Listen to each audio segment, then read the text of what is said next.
Welcome back and welcome to another tag video. As promised, we've got a few of these coming up on the channel.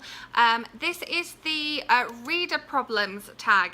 I saw this on Katie Tastic's booktube channel, and I have also left a link to the original tag in the description box, along with a link to her channel and the questions. So let's get cracking. Question 1. You have 20,000 books on your TBR. How in the world do you decide what to read next? Generally, my TBR is sort of decided by 3 different things. Firstly, if I've got books to read for a certain publication date, so I've been sent actual physical books by the publisher, or I've been sent them, what is it called? Allowed them on NetGalley. Accepted to read them on NetGalley. So the date dictates that. The second thing that dictates what I'm going to read next is if it's part of a series. Obviously, if I'm on a bit of a series kick, then that will dictate what I'm reading. And the other thing that dictates what I'm reading is the library books when they're due back. So if something's due back soon, for example, I'm currently trying to finish a mammoth audiobook because it is going to return in 2 days. So I am desperately trying to finish that one off because that is going to go back to library. I mean, as well, we get books in there that maybe I'm going to listen to on audiobook on a long car journey with somebody else. That's occasionally something like that. Or today at book group, I heard about something and I immediately downloaded the audiobook from the library, and I will probably listen to that at some point in the next few weeks because obviously you've got a time limit on that one as well. That was a long answer to question number 2. I'll try and be snappier with the rest of them. Question 2. You're halfway through a book and you're just not loving it. Do you quit or are you committed? I have DNF'd a few books recently. I think because I'm reading more, it's always going to be the case that the more you read, the more statistically you're going to find a book that you don't like. I read over 100 pages of something before giving it up on it. Last month, I listened to about half of the audiobook of 2 different books that I then didn't finish. Occasionally, if I think that I want to find out how it ends, I will carry on, but generally, you know, not everyone's going to love every book, so I'm not going to love every book. Even though I choose my books quite carefully, sometimes I'll need to read something that I've downloaded on NetGalley or something from an author I love, and it just isn't happening, and you need to recognize that and go, there are lots more books to read, so we're going to read one of them. Question 3. The end of the year is coming and you're so close but so far away on your Goodreads reading challenge. Do you try to catch up, and how? This was me last year because I had such a manic start to the year, work-wise and moving-wise. Like, basically up until December, I was mad busy. I was, I had a new job at work, and then I was moving across continents, and then I was planning a wedding. So basically December was a massive reading month for me, and thankfully there were a couple of readathons. So I did a self-enforced 7 in 7, and then I took part in another couple of readathons. Generally, like a 7 in 7 to catch up or to get through some library books that are due back would be the way I would do it. But I kind of recognised the fact that I wasn't going to meet my target last year, and I was just trying to finish as many books as possible.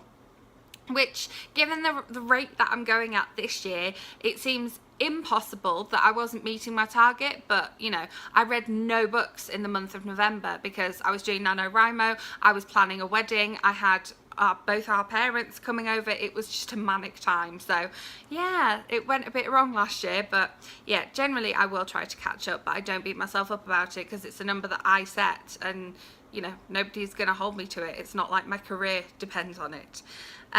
Question 4. The cover of a series you love do not match. How do you cope? I don't really care. Quite often I listen to things on audiobook, Yes, audiobook, and read things on ebook and kind of switch between all of them over the course of a series. For example, I only have 2 of the I Heart series books, and yet I've got them all on ebook and all on audiobook, so I'm not bothered by that kind of thing. Everyone and their mother loves a book you really don't like. Who do you bond with over shared feelings? The internet.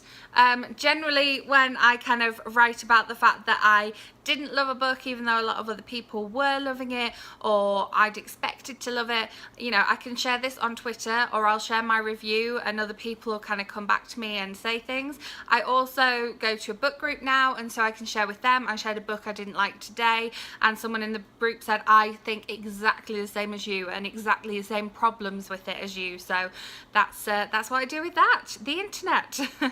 You're reading a book and you are about to start crying in public. How do you deal? I mean, it depends on the level of public, because I am quite happy to sit and read a book and it make me cry in public, because then people know that that book is going to get an emotional reaction. And I think that if a book gets some sort of emotion out of someone, then the author's done a good job. However, if I was reading a book in public, say for example with my class of children, I wouldn't want them to see me cry, so I would leave it, move on, or kind of get someone else to take over reading, or, you know, get someone else to step in. But yeah, I cried over a book in public in a restaurant the other day. I've been on a very busy train crying in public. I've been on buses, I've been sat on benches. Yeah, I'm not bothered really. A bit like the matching covers. A sequel of a book you love just came out, but you've forgotten a lot from the prior novel. Will you reread the book, skip the sequel, try to find a synopsis on Goodreads, cry in frustration? Generally, I don't do a lot of rereading. Obviously, recently I reread the I Heart series, ready for I Heart Forever coming out. But generally, I will just hope for the best, hope that I can catch up with it. And authors are really quite aware that sometimes there's long gaps between books in series, and so they will put quite a bit of recap in, or they will, you know, get a character to tell another character what happened, so you end up reminding yourself of what happened. Sometimes I will read my review of the previous book, and that kind of helps me to get back into that mind space of where I was when I read the first or the second book in the series, when the second or the third is coming out. Number 8, you do not want anyone borrowing your books. How do you politely tell people no when they ask? Generally, I'm quite generous with lending books. As I've mentioned in previous videos, I've taken books into school and they've ended up, I never get them back again. Kids borrow them, other teachers borrow them, and they just end up somewhere else in the school building, which when you work in a really big school, you're never going to find it again. The only books I won't lend are signed books, and I tell people I can't lend you that, it's signed, and that's fine. Again, not bothered. Number 9, reading ADD. You've picked up and put down 5 books in the last month. How do you get over your reading slump? I think sometimes reading slumps can be brought on by reading too much. Generally, after a readathon, I feel like a little bit saturated with books, which is unfortunate because there's been a few readathons back to back recently, and generally having kind of a day break of kind of no reading, or, you know, just audiobook. I do find that audiobooks are a really good way of getting out of a reading slump. As well, you could, you know, abandon those 5 books and get something out of the library, and then if you don't like that book, then you don't have to pay for it. You just take it back to the library. The library is great for that. So yeah, that kind of thing can really help out of a reading slump. Yeah. Number 10, there are so many new books coming out and you're dying to read. How many do you actually buy? Well, not having a job this year, I haven't really been able to buy many books. I've only really kind of bought books when I went back to the UK because they're cheaper there, or books when I've gone to an event where obviously the author was going to sign it, and, you know, had to kind of save up for those ones or make sure there was room on the credit card for those ones.